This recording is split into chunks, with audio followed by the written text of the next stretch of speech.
Hi everyone, welcome along to Keenan Recruitment's episode 3 of Ask Us Anything. My name's Laura Lee and I'm here with Katherine today for kicking off our session on transitions.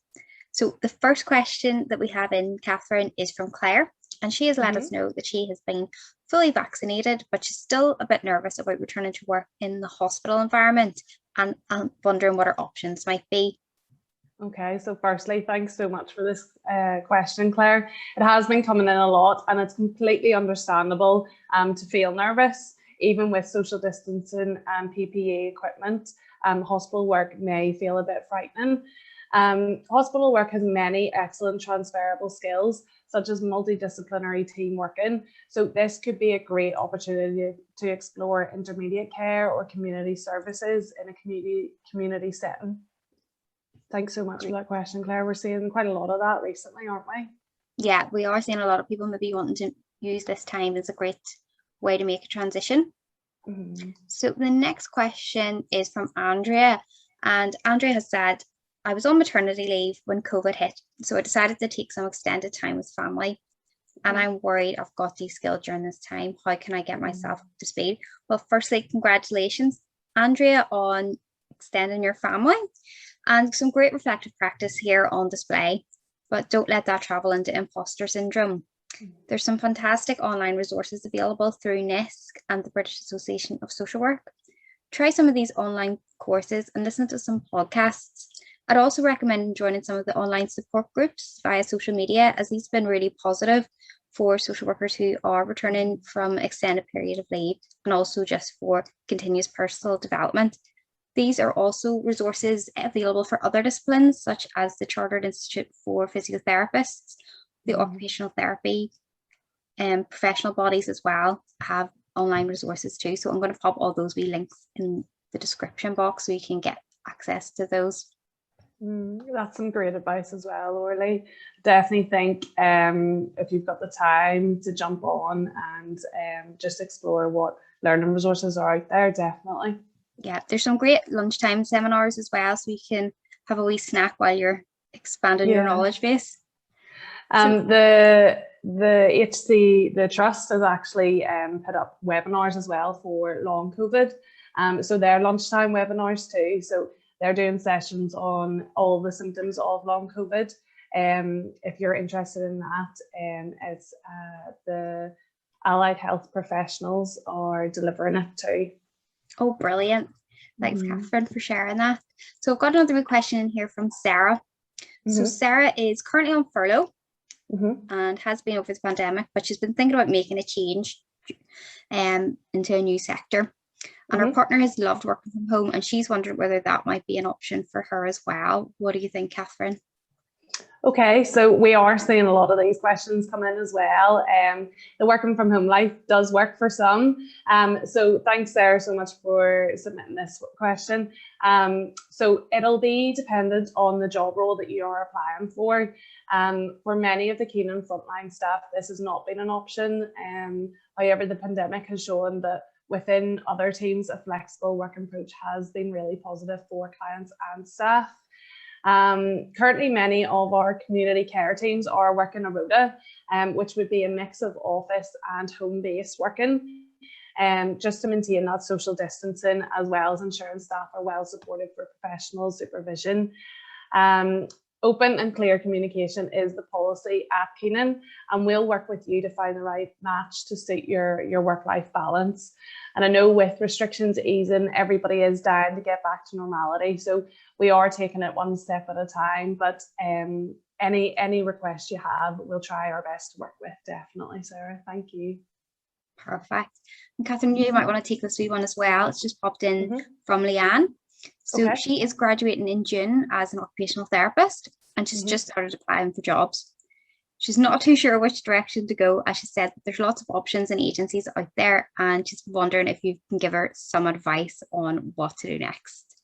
Of course. So firstly, congratulations, Leanne. Well done. The hard work's over the way. So yes, it is daunting when you see all the options out there, and it can be very overwhelming. I was actually speaking at the Ulster University Careers Fair for allied health professional students last week. And I was getting a feel for how overwhelming they're finding the process can be with, there's so many different agencies out there and private companies, and they're all looking for the best staff. So you've made the right move in asking for a bit of help navigating it all. Allied health professionals, including occupational therapists, are covered under the NHS tender process. So I would recommend ensuring any agency that you work with are on the tender. Okay, so that's first and foremost. It is then down to personal choice which consultant you feel most comfortable with from whatever agency.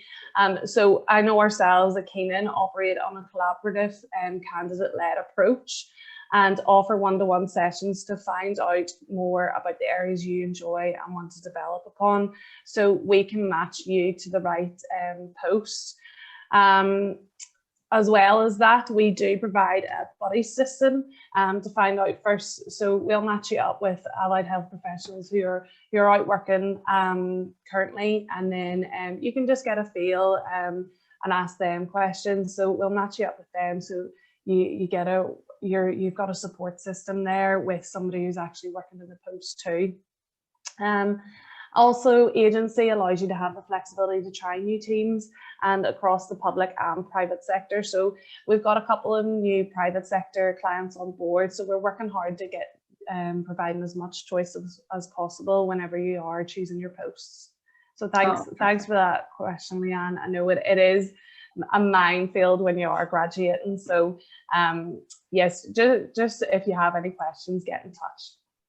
Oh, perfect. Thanks for that, Leanne. So Katherine, the last question we've got on this session today is from Anne. Anne has said here, she's been out working on the hospital ward since January 2020, working full time. Oh, she said here, she feels like she's burning out and what she should be doing.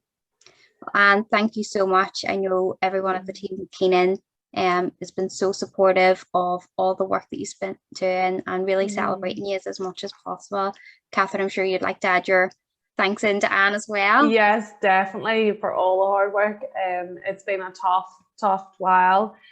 So yeah, no, thank you. Yeah, so we have found that this has been a particularly stressful time, and there hasn't been as much flexibility in taking time off or feeling that you're able to ask for time off. So what I would suggest is booking in with your consultant to have a chat about flexible or part-time options. One thing that you can maybe look at is rearranging your shift pattern to spend more time with family and friends, maybe moving to, say, 2 long days or weekend shifts to free up other days in the week. And that should also minimize any financial impact on that.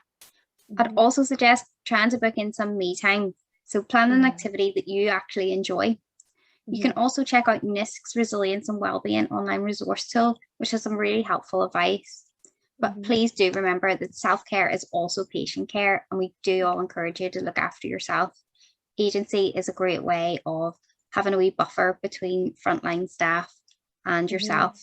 So do come and chat to us about this, and anything that we can do, we will do to support you. So that has been a really great session today, hopefully addressing some of your concerns and getting a bit of advice around transitioning both from graduation into the workplace, maybe returning from furlough or maternity leave. As you can see, there's lots of questions coming in. Anything you want to know more about, please do get in touch with us, and we'll be able to book you in for a one-to-one session or just have a confidential chat to you to see where you are along your recruitment journey. So thanks so much, Katherine, for tuning in today. And thanks for a great session. We'll be back in June with our next session, which I believe will be focusing all on graduations. So great content coming in there. So please do submit a question to info@keenanrecruitment.co.uk or feel free to get in touch with us 0890 447 144. Thanks so much. Thanks, guys. Thank you.